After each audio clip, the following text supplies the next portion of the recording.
നാളത്തെ ഒരു പ്രൊമോ വന്നിട്ടുണ്ട് കേട്ടോ. ജയിലിലേക്ക് ആളുകളെ വിടുന്നതിന് വേണ്ടിയുള്ളതാണ്.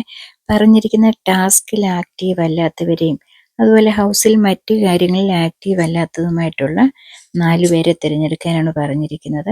അപ്പം കഴിഞ്ഞ തവണ ഇതുപോലെ ആക്റ്റീവ് അല്ലാത്തതെന്ന് പറഞ്ഞപ്പം ജിൻഡോയുടെ പേര് പറഞ്ഞു. ജിൻഡോ ശരിക്കും ആക്റ്റീവായിരുന്നു. ഇപ്രാവശ്യം ഇവരെങ്ങനെയാണെന്ന് അറിയത്തില്ല തിരഞ്ഞെടുക്കാൻ പോകുന്നത്. അതിനകത്ത് പവർ ടീമിന് പ്രത്യേക അധികാരം കൊടുത്തിട്ടുണ്ട്. 2 പേരുടെ പേര് നിർദ്ദേശിക്കാം, മറ്റുള്ളവരെല്ലാം കൂടി 2 പേരുടെ. അപ്പം പവർ ടീം എല്ലാം കൂടി തീരുമാനിച്ച് ഒന്ന് ഗബ്രിയുടെയാണ് പേര് വന്നിരിക്കുന്നത്. ഒന്ന് ആരുടെയാണെന്നുള്ള പ്രൊമോയിൽ കാണിച്ചിട്ടില്ല. ഒരു പക്ഷേ ജിൻഡോയുടെ ആകാനാണ് സാധ്യത. ജിൻഡോയെ കുറ്റപ്പെടുത്താതിരിക്കത്തില്ലോ, എങ്ങനെയായാലും ആക്റ്റീവായിട്ടുള്ളതാണേലും അല്ല എന്നേ പറയത്തുള്ളൂ. അപ്പൊ എങ്ങനെയാണെന്ന് അറിയത്തില്ല. എന്തായാലും രണ്ടാമത് ഗബ്രി ഏതായാലും ഇത്തവണ ജിൻഡോയുടെ പേര് പറഞ്ഞിട്ടില്ല. ഗബ്രി നോറയുടെയും അർജുൻ്റെയും പേരാണ് പറഞ്ഞ്. അതെന്തോ തല നേരെയായതായിരിക്കും. ജിൻഡോയെ പറയേണ്ടതാ, പറഞ്ഞിട്ടില്ല. അതുപോലെ അൻസിബ പറഞ്ഞിരിക്കുന്ന ഒരാളുടെ പേര് റസ്മിന.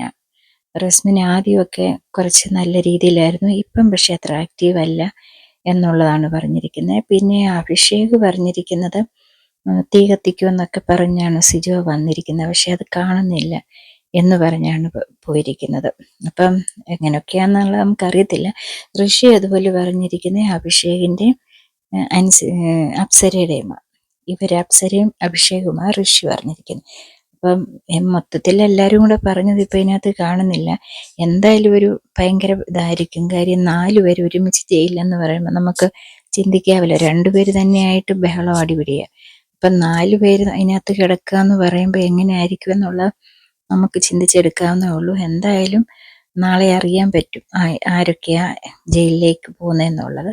അപ്പം നമുക്ക് കണ്ടറിയാം എങ്ങനെയൊക്കെ വരുമെന്നുള്ളത്. അപ്പോൾ ഏതായാലും എൻ്റെ ചാനൽ സബ്സ്ക്രൈബ് ചെയ്യുക. നിങ്ങൾ കാണുന്നവരാണെങ്കിൽ തീർച്ചയായിട്ടും ഒന്ന് സബ്സ്ക്രൈബ് ചെയ്തേക്കണേ. വീണ്ടും പുതിയ അപ്ഡേറ്റുമായിട്ട് ഞാൻ ഉടനെ എത്തുന്നതായിരിക്കും.